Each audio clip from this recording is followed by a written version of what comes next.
We are live. Hey, what's up, everybody? Welcome to another episode of Police Off the Cuff After Hours. My name is Mark DeMeo. I'm your host. I'm here with my co-host, my partner in all things law enforcement, the very handsome Bill Cannon. What's up, Bill? I'm looking forward to this, man. We're going way down south to Fort Lauderdale, Florida, to get a great guest that we got through another NYPD connection, Carlo Fognoli, who's a detective on the Fort Lauderdale police. And you can introduce our guest, Mark. I don't want to take your thunder. It's fine, Bill. Our guest tonight is the president of the Fort Lauderdale Fraternal Order of Police. If you're a New York City cop and you're thinking about doing a lateral to Fort Lauderdale, this is the guy to know. So pay attention tonight, folks.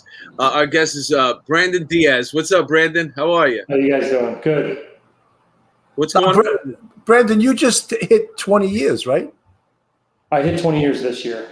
You look young. How old are you? I'm 43. Get out of here, really? Yeah, I don't have any hair to turn gray, so that helps. It does. Do you dye your beard? No. No, you will soon. I'll give you another 2 years. Yeah, thanks. I was just like you, buddy. Yeah. Now I got the grays all over here. I can't grow out my beard anymore because it's going to be all white. I could be totally gray, but we never know. So you said you got on the job in 2001? Yeah, 2001 I started with Fort Lauderdale. And you did a lot. You went through the ranks. You worked in a lot of, like I like to say, pretty cool places. Yeah, I did. I was pretty blessed in my career. I got to start out in road patrol like everybody else does. And then from there, I went to a district TAC team. We worked on burglary, robbery, suppression. And then later I went to a citywide TAC unit, which concentrated more on violent crimes. And we still did the burglary stuff, but more violent crime concentrated. And then I worked at the K-9 for 3.5 years and then moved up to the detective bureau where I did some economic crimes and then violent crimes. How big is that police department? Like how many officers, how many square miles does Fort Lauderdale police have to cover? We have 530 members. We'd probably be a little bit undermanned for the size of our city because there's 184,000 plus residents. And during the day, that swells because every other city comes into Fort Lauderdale to work. So we're looking at a million plus people. Is this one of your hardest details, this picture I have up on the screen now? If I ever worked the beach, I could answer that for you. I think I'll get there in overtime or spring break. That's about it. Well, Bill's got a great picture of how packed it gets there on the weekends. With a police department of 530-something people, how do you manage that? We have a pretty good system in place. I think learning from your mistakes from all the years that we've been dealing with those large crowds, they've gotten very good at crowd control. There's barricades they put up for the big weekends when they're going to have a lot of people on the beach like that. Memorial Day, 4th of July, all those times of year, spring break, they'll have, barricades set up. Everybody's kind of controlled where they can ingress and egress. And it's very helpful to all of our officers. They're able to handle the crowds pretty easily like that.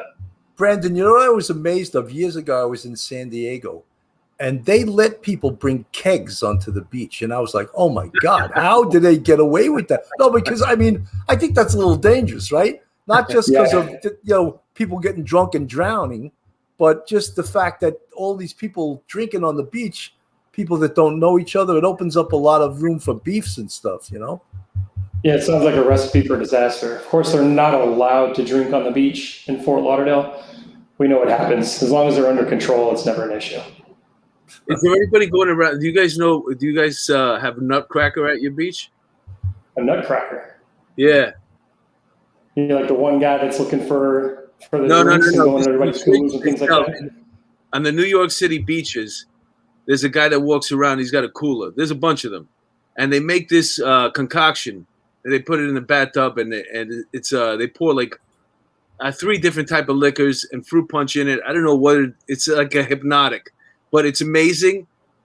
All you need is one. They put it in a little milk container, not a milk container. It's like the plastic milk container though, not the cardboard one. It's about this big, and you finish one of those, brother. Let me tell you, if you go on to the second one, you're gonna pass out soon. But it's a good day at the beach. Sounds like someone we don't want on the beach. Yeah. Brandon, it might cause some problems on spring break. Brandon, I'm going to play a little short video of a recruitment video you guys have on your department. And it gives our viewers and our listeners a little idea of what Fort Lauderdale looks like if they've never been there. Okay. Into a progressive and diverse community encompassing more than 33 square miles of beaches, parks, waterways, businesses, and homes. Known as the Venice of America, we are the largest municipality in Broward County and the 8th largest city in Florida, with a population of 176,000 residents. However, that number does not include the additional 74,000 workers, plus visitors, students, business travelers, and tourists that frequent the city daily. Alongside the community, the Fort Lauderdale Police Department has evolved to better meet the needs of those we serve. Patrol Division. At the heart of the police department is the Patrol Division. Every officer starts their career in patrol. As the most visible representatives of our department and city government, these officers are the first to respond to routine and emergency calls for service. Operations Bureau includes the Neighborhood Action Teams, Marine Unit, Motor Unit, and Bicycle Platoon. Community Support Division includes the Crime Prevention, Homeless Outreach, and Mounted Units. Investigations Division includes follow-up criminal investigations as well as proactive initiatives that identify and stop criminals before they act. Citizens on Patrol. Working with members of our community, Citizens Patrol groups have proven to be an effective partner. Law Enforcement of Tomorrow. Developing our future leaders today. Law Enforcement Exploring is a career-oriented program designed to educate young people about the policing profession. With over 500 sworn law enforcement officers and 200 support personnel, we are dedicated to providing first-class public safety through advances in technology and 21st century policing.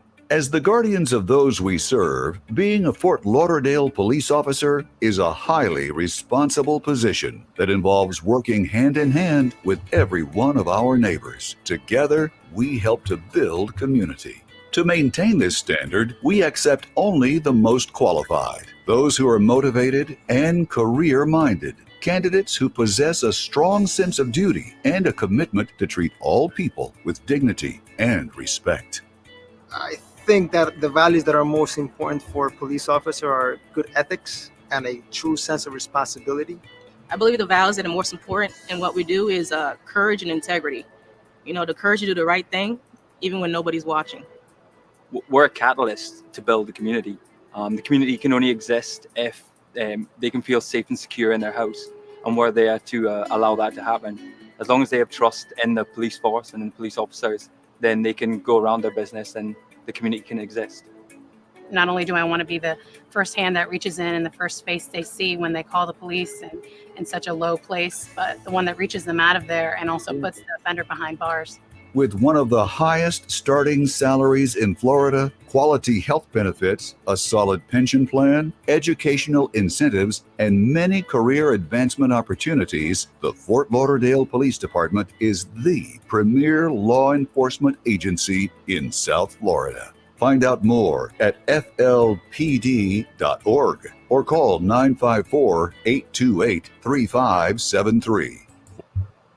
Hey, what is this starting salary we're talking about here? $63,000 now. And when does it bump up? It goes up every year. We have 11 steps to reach the top pay. So you get top pay of $97,934. How long is the police you academy? get a 3% bonus. How long is the police academy? It's about 6 months. Why, Mark? You thinking you're going to go on it now? You're an old bastard. You didn't If get you're a on. lateral transfer, it's much shorter. I'm coming down. Yeah, if you're certified, it's a lot My shorter. mother's there. Actually, my mother lives there with my stepfather and my sister. And I would love to move down there, man. That would be like ideal. But man, I don't know. I'm such a New Yorker. Yeah, Brandon, those, what's those the winters you'll miss them. Brandon, I follow along with South Florida a lot, the crime statistics and stuff. And Miami recently had 23 people shot in a shooting, but you guys are about, what, an hour outside of Miami? We're about a half hour from Miami. A half hour. So it's pretty close. Yeah, I mean, and I hear there's a lot of guns in Florida. Period. Right? You want to maybe comment on that? There's a lot of guns, a lot of legally owned guns, but there's also a lot of illegal guns. We do have, just like every big city, we have, violent crime is seeing an uptick in that. We're probably above the national average for violent crime in the city. So if you're going to be a police officer here, you're going to do some police work. You're going to go to some shootings. You're going to see some guns. And like I asked you before about just the, how big it. I always like to know how big Fort Lauderdale is. I know that there's the beach and there's the where everybody stays at the hotels by the beach, but past that it gets a little sketchy, right? There's some neighborhoods there that probably there's a lot of there's crime there. Yeah, just like any big city, we have areas that are really upscale, huge mansions, $1 million homes on the water, things like that, and then you go all the way into areas that poorer neighborhoods, high crime neighborhoods. The city has it all. We definitely run the gamut here. I also noticed that in the video they showed that Bill put on, it was single manned cars. So is that how you guys roll? It's one officer in an RMP? Yeah, it's single man cars, and everyone's dispatched with a partner. So you're going to have 2 to a call at all times, unless for some reason somebody cancels, their backup. But they're 1 to a car, 2 dispatch at a time. Oh, that's interesting. Brendan, as a union rep, as a guy who's representing the cops in Fort Lauderdale, what's some of your biggest problems you're encountering these days? More of the political ones, the guys having to deal with the national narrative against policing, the same things everybody's dealing with nationwide. We have people that probably don't want to be the police anymore, and for good reason. They don't want to get beat up in the public. They're sick of hearing about how they're bad. They're oppressing people. They're violating people's rights. When that's the furthest thing from their mind when they go to work. They want to take care of the community. They want to put bad guys behind bars. That's why we all got the job. And how about like with something like stop, question, and frisk? Have you encountered problems with that in Fort Lauderdale? We haven't. I wouldn't say we've run into problems with that. Our guys have definitely backed off the proactive policing, and for good reason. They don't want to become an example. I don't blame them. I wouldn't want to have to represent them in a case like that. So you are seeing a little less of that proactive policing that you would see in past years and past decades for sure. And does that result in a higher level of shootings? Is there more shootings because of that? Yeah, one would guess that that's a correlation, right? You're not making contact with people. You're not taking those guns off the street. If you're not taking the guns off the street, they're still in the hands of the criminals and they're going to do the shooting. So the correlation seems to be there. And you still have a lot of plainclothes units, I would imagine. We do. We have a big ROC team. They're the Rapid Offender Control Unit, and they go out and deal with those kind of issues. Do they think they're Crockett and Tubbs or what? Yeah, nobody's wearing those nice suits anymore. But. Something, young people, I dated myself so much. Young people probably have no idea who Crockett and Tubbs were, right? Right. They got to wait for the remake. That was a great show, by the way, when it first came out. Miami Vice. Yep. That was great, right? Absolutely. How about getting into the Marine unit? Is that as big a hook in Fort Lauderdale as it is in New York City?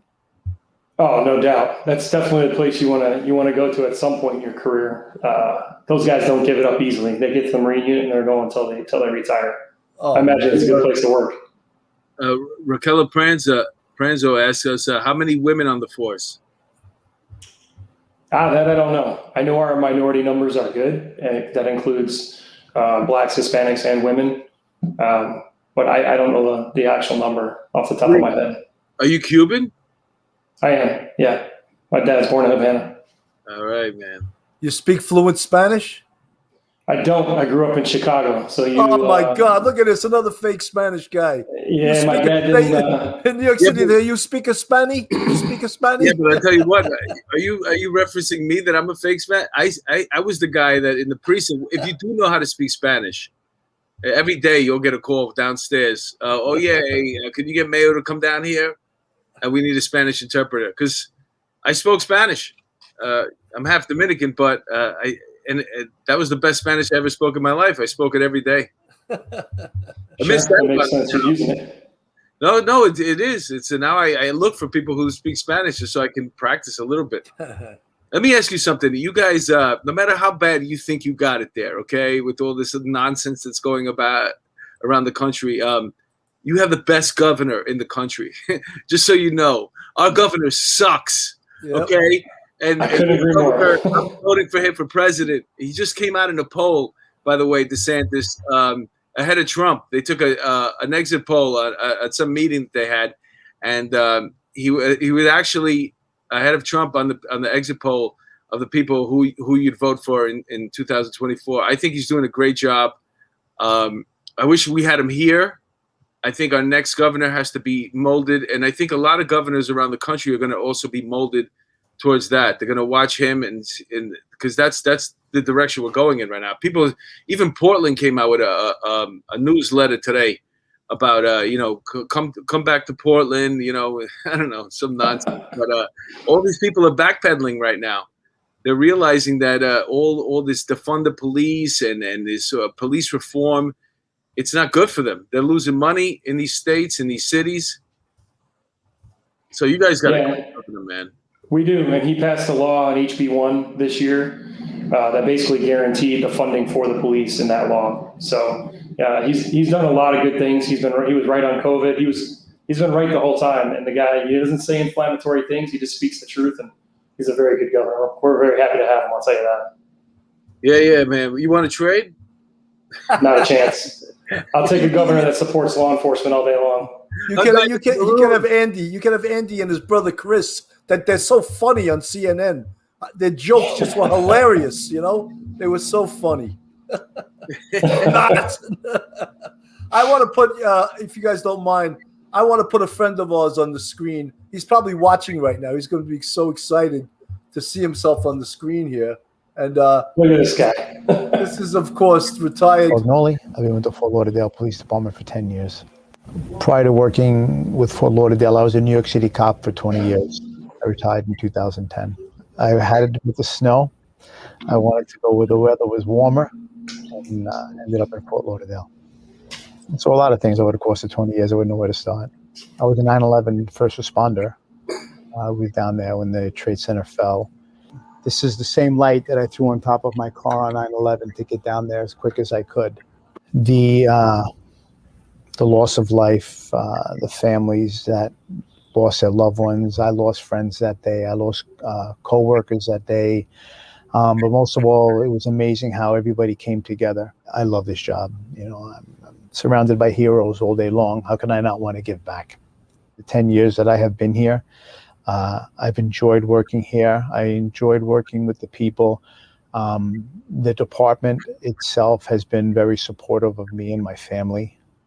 I highly recommend it to anyone who wants to come down. It's a great agency to work for. I'm lucky.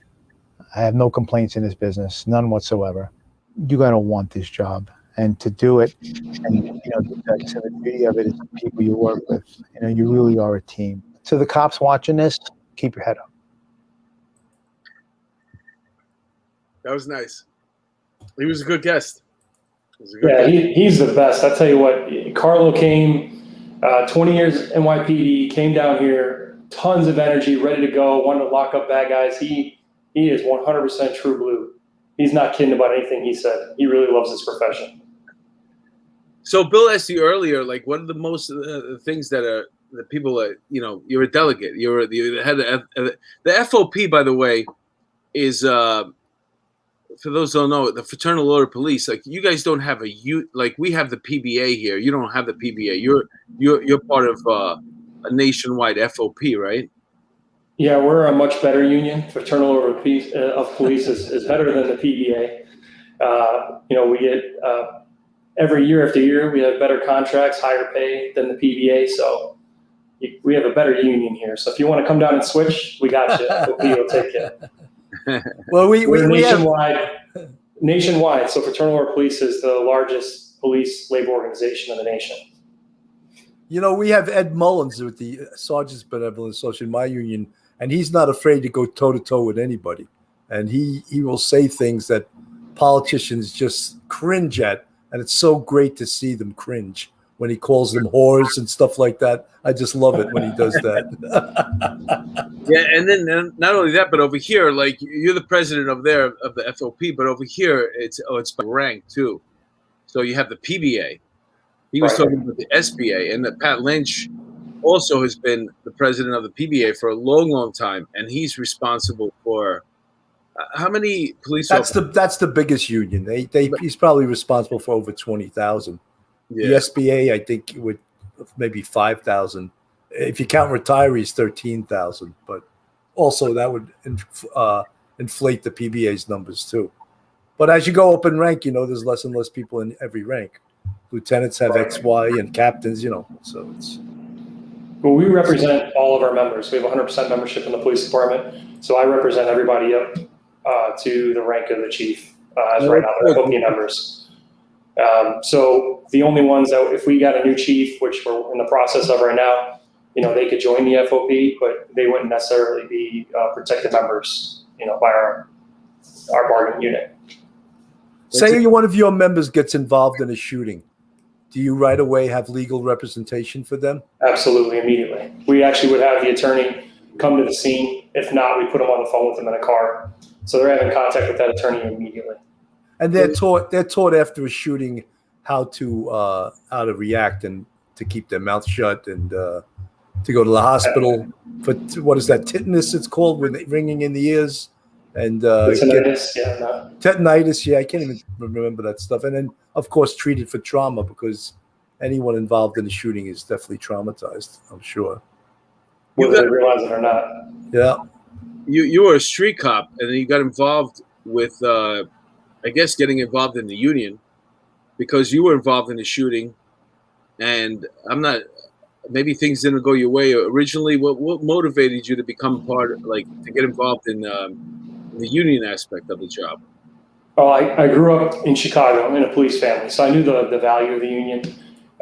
But going through basically the experience of being in that first shooting and then being kind of dragged through the mud, so to speak, in the media.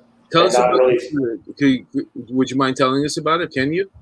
Sure. I was really lucky. I was in a TAC unit. We were, again, going after violent felons all the time, and it was kind of one of those things. You're highlighted of the unit, you're going to get involved in stuff. And one was the first shooting that I had was a carjacking. A woman was carjacked at gunpoint. I ended up finding the car. We followed the car. When it stopped in traffic, he tried to run over one of our officers. We ended up engaging him.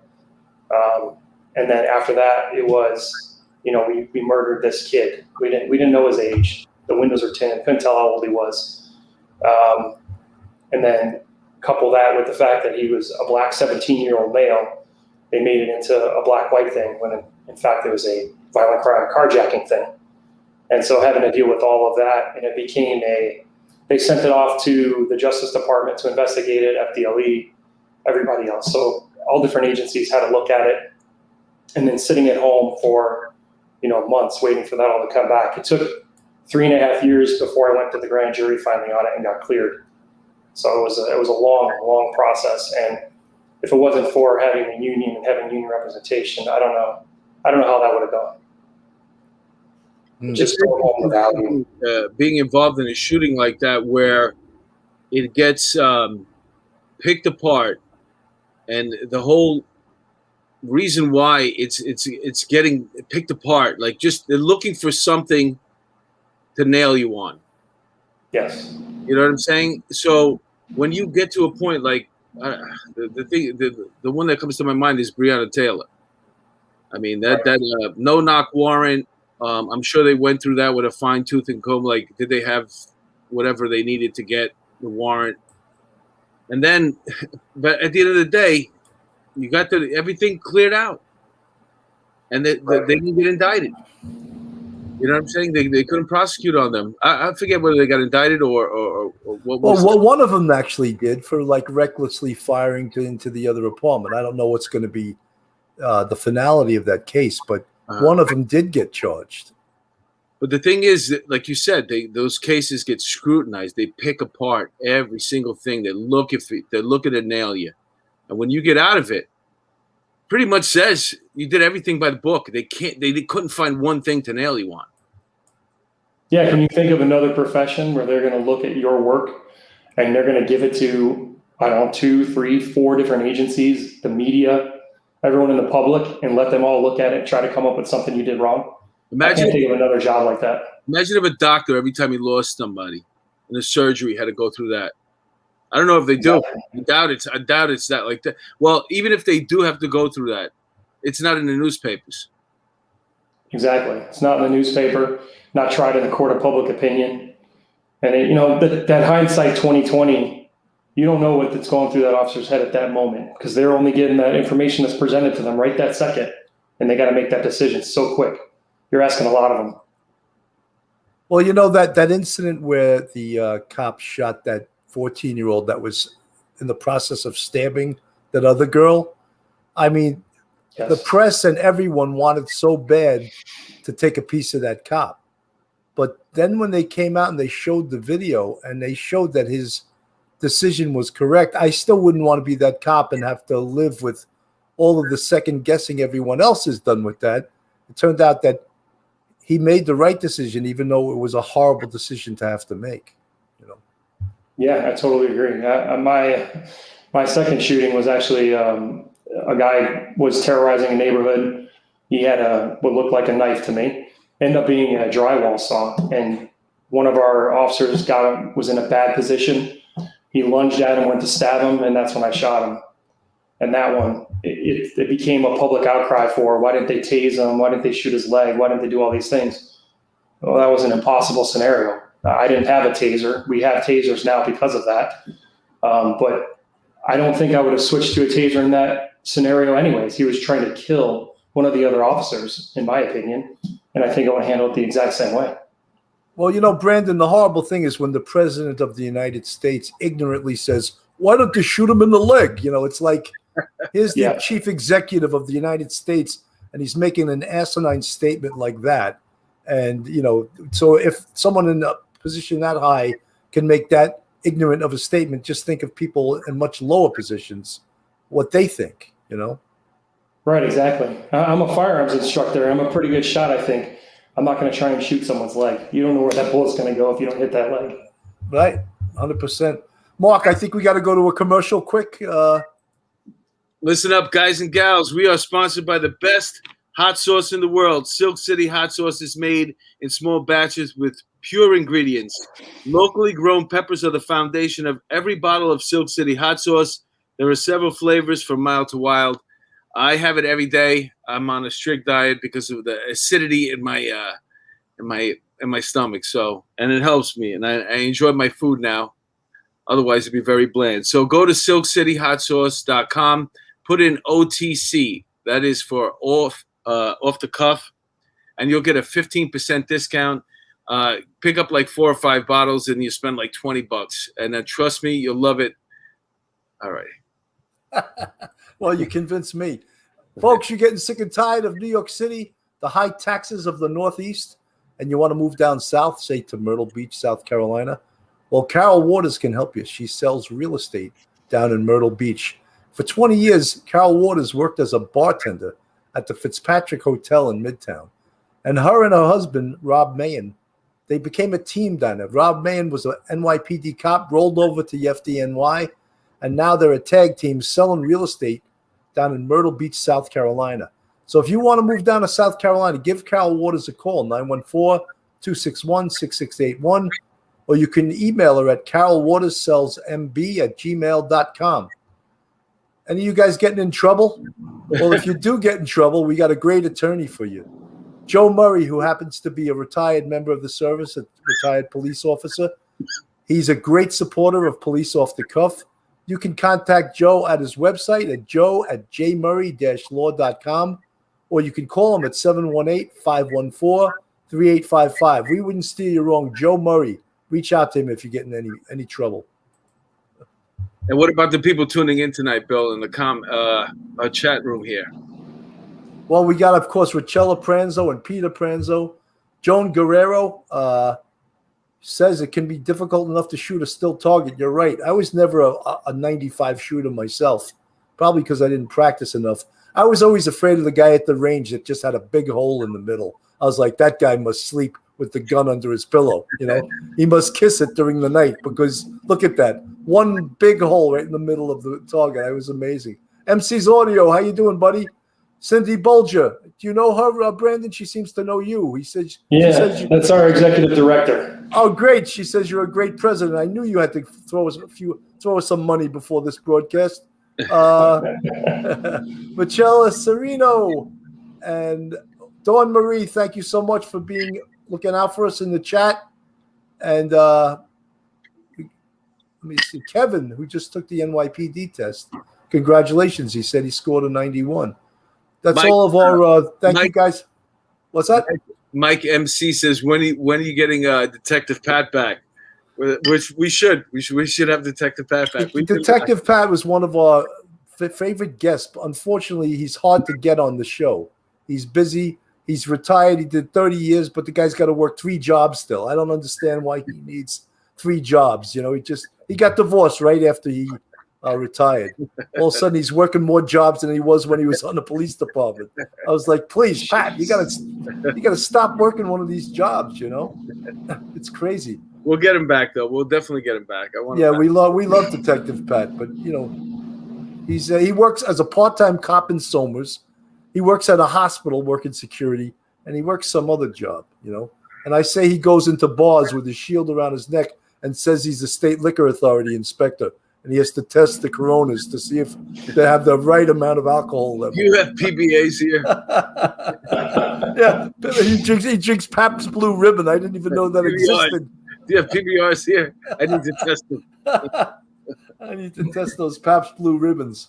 What do you guys drink in Florida? You don't drink Pabst Blue Ribbon, right? I'll drink a Pabst by the pool, of course. Everybody likes Coronas out. Where do you live over there? I mean, is your neighborhood nice? What do you got? What kind of spread you got? Yeah, I live in Wellington. I live almost an hour away from here, from Fort Lauderdale. Yeah, that's like, for the schools, for the kids, you know. That's like if you lived in New York, you would live like where in the palatial estates where Bill lives, up in Ossining. Yeah. Mayo Pack. Or if you took the other route, because there's 2 routes you could take. You can go upstate in New York, or you could head out to Long Island. And in Long Island, you'd probably be in Suffolk County because you couldn't afford Nassau County on a cop salary. That's true. Tom Cusinelli, thank you so much for the $4.99 super chat. You know, our buddy Duty Ron is in the Bahamas, and that guy can't stop. He was doing a show today live from the Bahamas. Natalie Holloway.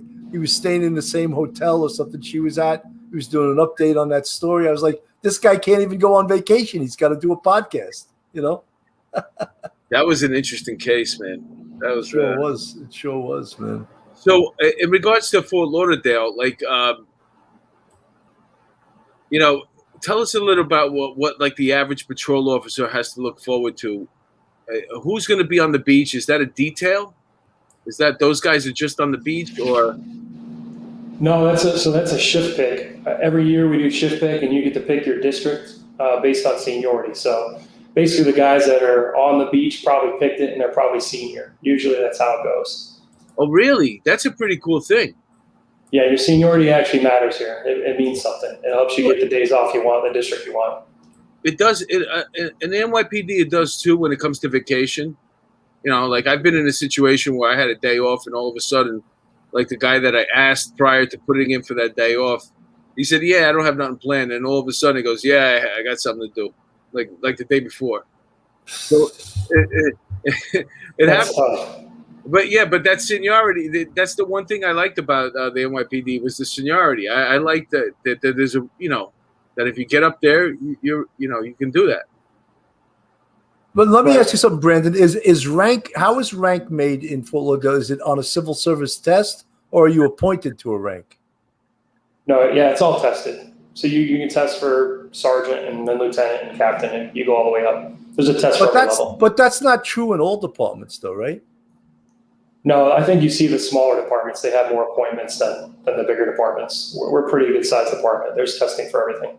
Yeah, there was a detective from Manhattan Special Victims, first grader, and great detective. And he was appointed on a small department down in Florida to captain. And Yeah, he was. I didn't know that could happen, but I guess it does, right? Mark, imagine they appointed you to captain. Imagine Mark walked in and they said, "Oh, you're a captain." Oh my God. You speak Spanish. You're now a captain, Capitan de Mayo.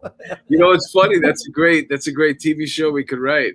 If I retired and all of a sudden I started putting out because you probably haven't watched the episodes, but Bill is the real deal. You know, he was a homicide detective. Me, I was a comedian while I was on the job. So everything that I did kind of sort of coordinated about what I had to do at night. That's where I worked. And even though I was a detective and I handled cases, whatever, but yeah, that would be an interesting show. That would be a great sitcom if I became the captain of a police department, some small town. I'll start looking out for you. I'll let you know. Just by applying. Lieutenant Pete, thank you so much for the $5 super chat. We appreciate it. Oh, by the way, some of your police off the cuff fans, I probably shouldn't say this today, but tomorrow night I have an unbelievable guest. I have Lizzie Hirschberger, who left the Amish community because of sexual abuse, and she wrote a book called Behind Blue Curtains. Tomorrow I'm having her as a guest at 8 p.m. Eastern Standard Time. Please listen in tomorrow night. It's going to be a great show. What else are we going to talk about now? So how about now, Fort Lauderdale, the population just explodes during certain seasons, right? Because of the tourists. And are the tourists the problem as far as becoming crime victims? They do become crime victims when they come down here. They think they're going to the beach and they're completely oblivious that they're in a big city and there is crime here. Right. Leaving bags in the front seat, putting purses in their front seat, stuff like that. Those same idiots live in New York too. They do the same thing in New York. Everywhere. I love a person that'll leave like $1,000 laptop, like sitting in Starbucks as he goes to get a double mocha, whatever the hell it is. And then he comes back to first of all, he shouldn't even go into Starbucks because they don't like the police. But anyway, that's aside.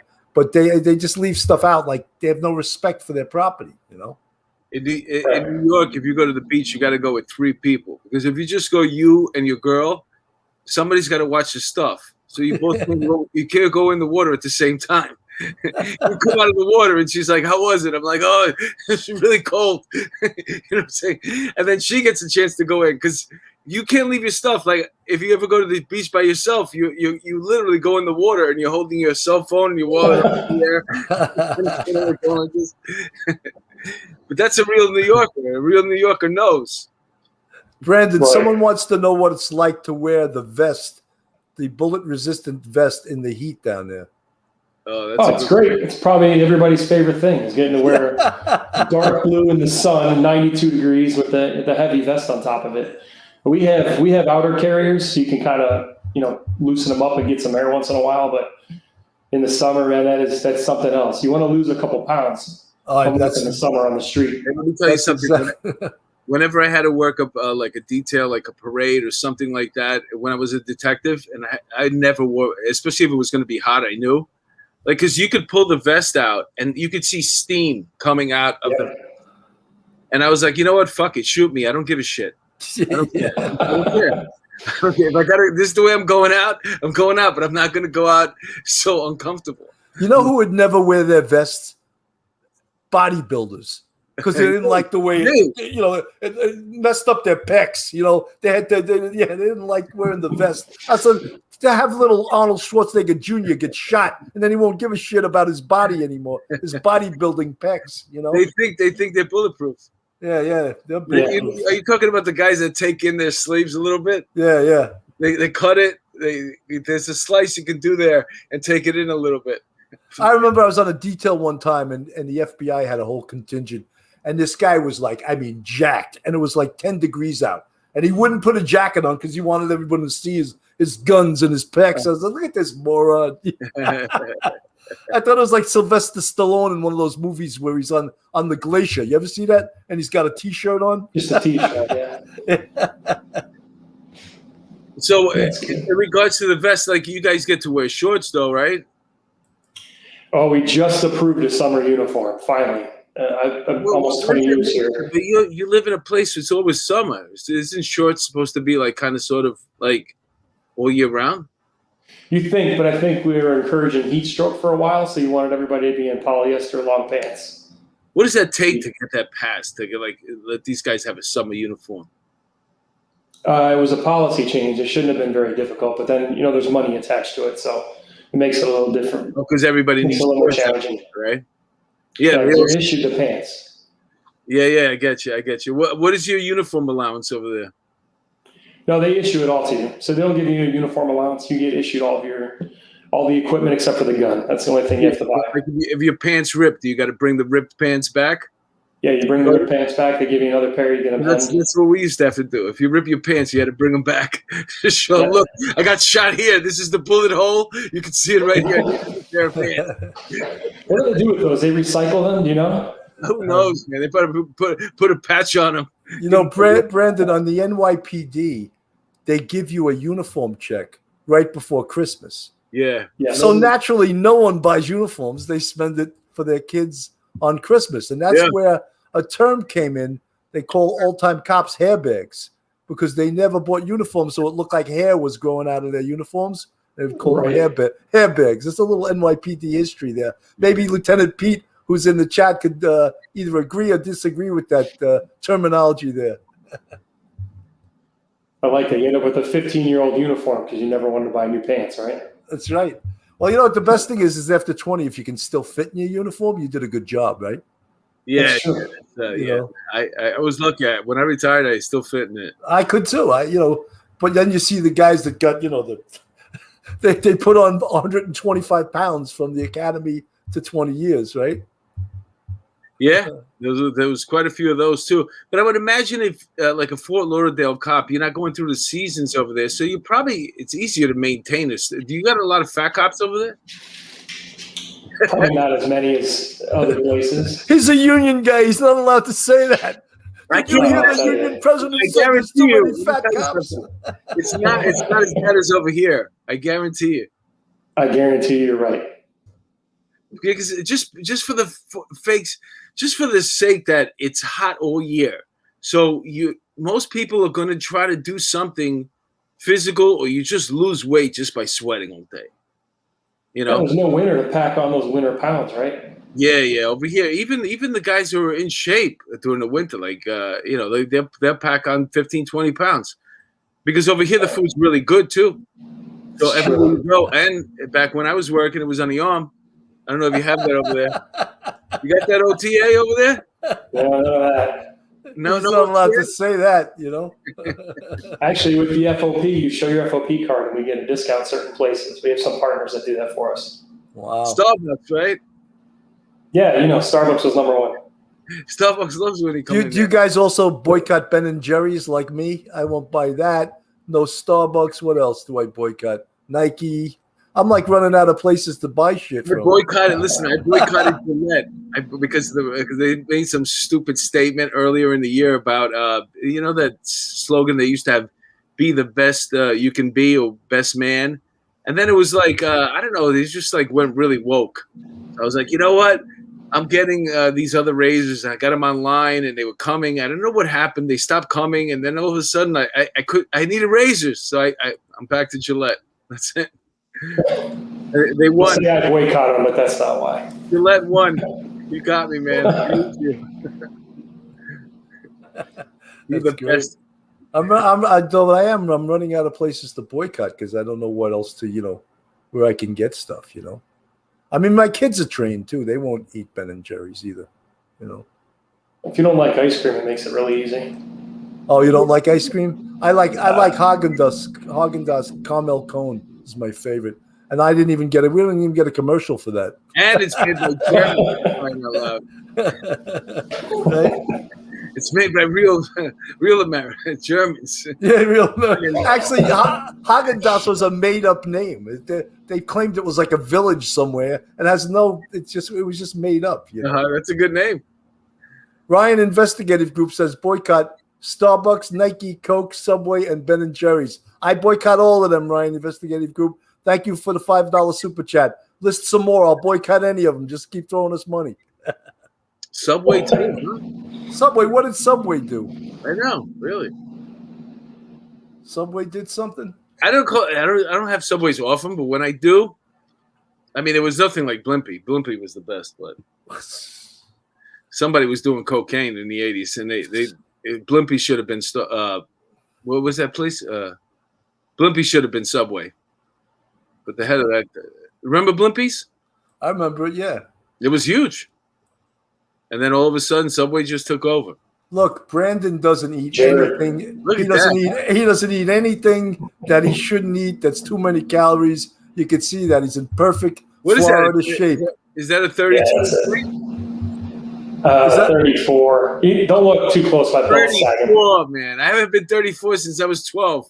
34 inch waist. Oh my God, God bless you. But the union guy has to be in good shape too, you know, because he's got to get the respect of the rank and file. When I played that video, did you see? I thought those cops were like indoctrinated. The one says, "You got to do what's right when no one's looking." I was like, "Oh, who threw that line to her?" You know, where'd you get That's that an older line video. from? I actually haven't seen that one.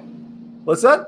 That was an older video. I actually haven't seen that one. Yeah, that's 4 years old. I pulled it up off of YouTube. You probably got a new one on the Fort Lauderdale website, right? Probably, yeah. Do you guys have a 20-year pension or 25 or 55? How does it work? We had a 20-year pension until 2014. It's a 25-year pension now. But we have your top pay. You get 75% of 25 years, and then we have what's called a drop program. I don't know if they have that in New York, but you can drop for 8 years. So it's a deferred retirement option. Yeah, they have it's what's that called again? Vesting. They call vesting out. You can vest. I think now you can vest after 5, and you know, once you hit the 20-year, even if you left the job, you'd get something after 20 years. I think that's it. But our new cops get screwed though. They had like a tier 6, and their overtime isn't pensionable, which is ridiculous. Yeah, that hurts. You know. Yeah, you guys, that's big. The overtime being pensionable. So we'll make up all our money on the back end during the drop. So the guys will get to their max retirement percentage, and then they go into the drop, and the money goes into an account for them, and it actually makes interest while it's in that account. So they can cash that thing out. So you could retire and then get paid a salary, but your retirement's locked in. Is that what you mean? Yeah, you're collecting your retirement, but goes into an account for you. And you can do that for 8 years. Continue to work for 8 years and let it build interest in that account, and then you take that lump sum out when you're done, or take it as a disbursement. Wow, that's beautiful. And you know what's great about it? You're already working where you're going to live when you get old anyway. Exactly. So you're already there. I have to go for it. Yeah. Do you guys have 3/4? Like, for example, on an injury, over here we used to have what's called 3/4. So you get like 3/4 untaxed. So if you had an injury, a line of duty injury, you can leave with basically 100% salary. Yeah, the line of duty medical is the same thing. It's 3/4. So I can come down there at 54 years old, get on your police department, get 3/4 injury about a year later. They heard about you. They ain't taking you. Sniff you out on that one. They'll come down there and they'll say, "No way, we ain't taking you." It's another TV show, The Oldest Rookie. Me going through the academy over there, at 54 years old. There you go. Go before the pension board, trying to get your disability benefits. Thank you, Andy from London. Andy gave us $4.99 in pounds, so we're getting pounds now too. Thank you, Andy. Appreciate it. It's like $11 American money, right? Isn't it? It's more, right? Yeah, I don't even know what a pound is these days. It's more. Andy's threw us $4.99 in pounds. God bless the Queen. No, it's probably $6 here, $7, I bet. That's great. That's excellent.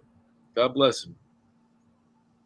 So, Brandon, as far as union representation, how busy are you with union matters as far as talking to the cops, representing the cops, being seen in the precincts. Are you busy in that way? I'm very busy. I actually, you would think this is like a 40-hour-a-week job, but it's more like 80. My phone never stops. Just basically all the labor matters, the political stuff. It really never stops. We have impact bargaining on certain matters. So there's a lot of things that we're dealing with, contracts. It's just a continual, perpetual motion machine. You don't ever get off that treadmill. Wow. And how connected are you with the other FOPs in the state, around the nation? Like, do you guys have meetings together with the FOP? How are you connected as far as you mentioned about being in the FOP negotiations, getting the best contracts for your officers? How do you coordinate that? Like, how many meetings are there? How do you know how everybody's on the same page? Yeah, we have a monthly, and we have a district meeting monthly, and then we have conferences that we go to for the state, so that everybody gets together for the state, and there's classes, there's training, education, and then there's input between the districts and then the state on the state level. And then we go to a national conference, which we have every 2 years. We actually have that this year in Indianapolis. It's coming up in August. Are you working your way up the FOP too and trying to get up there? No, this is good. This is enough for me. The FOP is it's a great organization. I don't have any national aspirations or anything like that. The higher you get, how much work this is, I can't imagine. The higher you get, the more on the arm you get. Does it work like that? I don't know. So Brandon, are you now working for the FOP and you're retired from the Fort Lauderdale Police? How does that work? No, it's a full-time position, so I'm still I left violent crimes and came over here, and I'm full-time here at the FOP office. Right there behind me is my office, and I'm here every day, 8 to 4, and that's my duty day. That's what they pay me for. So you get your salary from Fort Lauderdale Police, and then you get some money from also the FOP. There's a stipend from the FOP. Yeah. Okay. And it's supposed to make up for the fact that I can't work overtime in details because it wouldn't even be possible physically. Right. That's good. Shit. It seems like the members. Oh, by the way, Carlo Fognoli is in the live chat right now. He stopped in. He apologized for being late. I said we played your video. You missed it, so that's it, right? Oh, you missed out. We can't replay it, but and Carlo, Brandon did praise you. He says you're a hell of a detective, and it's good to have the New York accent in the office, right? That's great. That is great. My mom's down there, man. I'm going to tell you were on the show. I wanted you to maybe pass by, make sure they're okay. She's been down there for like 10 years. She likes it, but the pandemic screwed everything up over there, and she's scared to come out. Not scared, but they don't go out as much as they used to, that's for sure. They're gamblers. They go to the casino. Are they at the Hard Rock? Is that where they're going? Yeah. They're big in the Hard Rock, man. And then you send you pictures from the big guitar building, or no? Yeah, they play the slot machines. They call them tournaments. I don't know why. It's like there's no skill set involved in it. You just push the button. But apparently, the tournament and they win. They win from time to time. That's the beautiful palm trees of Fort Lauderdale. So if you want to go down to Fort Lauderdale, be a cop, that's what you'll be guarding, those 3 palm trees there. What are the better hotels to stay at? Because when I went down there in 1986 for my spring break, it was 1986. Yeah, 86 spring break. I think the Yankee Clipper and the Trader were the 2 big hotels. What are they now? The Yankee Clipper is now the B Ocean. Man, there's everything. There's Atlantic, there's Ritz, there's the Hiltons, Pier 66. There's some beautiful resort hotels at W. There's a ton of them right on the beach. So if one of my kids wanted to go down there and raise a ruckus, where's the best place? To raise a ruckus? Actually, your kids will probably like the W. They got a rooftop pool over there that overlooks the beach. It's a pretty cool experience. That's cool. Well, coming up on 55 minutes, Brandon, we just want to thank you so much for coming on. It's always great to get the union heads of some of the other police departments and see if they're experiencing the same problems that New York City is. And I've interviewed a lot of them with Ed Mullins, who's the president of the Sergeants Benevolent Association. He has a podcast called To the Point with Ed Mullins, and we've interviewed the guy from Buffalo, the guy from Chicago, one from Syracuse, Seattle. And I mean, think of the enormous problems some of these unions have in that city. And one good thing that you have is you have a good governor back in New York, thank God. And that I'm sure makes your job a bit easier, even though the whole country really is in the anti-police climate right now. Yeah, well, we're pretty lucky too. We have a good relationship with our local government. We have a good city manager, our commissioners, our mayor. Everybody's generally supportive of us. So at least we have that in Fort Lauderdale. That's great. That's fantastic. Mark, any final words? Yeah, well, I'm going to be at Paisanos this Thursday night. I'm going to miss the show. I'm sorry, folks. But I'm going to be headlining Paisanos, which is in Rutherford, New Jersey. It's a Paisanos Next Door Lounge, 132 Park Avenue. You can visit paisanos.com if you're in the area. That I think it's Bergen County, New Jersey. Rutherford, New Jersey there. Come, it's going to be a great show. I got a lot of new material for everybody. Once the album's going to drop soon, too. We're just going over the album cover. So a lot of big things happening over here in Mark DeMayo'ville. That's great. This is my guest for tomorrow night. Her name is Lizzie Herbsman. She wrote a book called Behind Blue Curtains, and she basically tells her story of the sexual abuse she encountered being brought up in the Amish community in Minnesota. And she's going to be on the show and talk about her story. And 30 years after it occurred, she actually held her rapist accountable, and he was arrested, and he was prosecuted and convicted. I think he actually pled guilty, and now she's a married mother of 4 children. She put all of this stuff behind her, and as I said, she wrote this book, Behind Blue Curtains, and I'm going to interview her tomorrow night, along with her Molly Maeve Egan, who helped her write this book and is sort of a life coach to Lizzie Herzberger. Anyway, guys, and Brandon, thank you so much for coming on. We'd love to have you come back one day if you got any new stories to tell, or, you always have new stories to tell in that job. And, yeah, for sure. People in New York, I'm sure cops would love to go down and work in Fort Lauderdale police. So anyone watching this, if you got your 20 or 25 years, you want to go down to a great police department, Fort Lauderdale could be for you, right? FLPDjobs.org. Come on and apply, guys. You get a pay raise. That's great. And a tan at the same time, right? That's right. It sounds like a great deal to me, man. If I was going to be a cop and I was 20 years old, 25 years, right there, why not? Why not? Right, exactly. No winters, no more snow. I know. I'm so sick of the snow, Yeah. Yep. God bless you, man. You're doing Carlito Fogg says, it's an awesome job here. So many NYPD guys are coming down south. You do.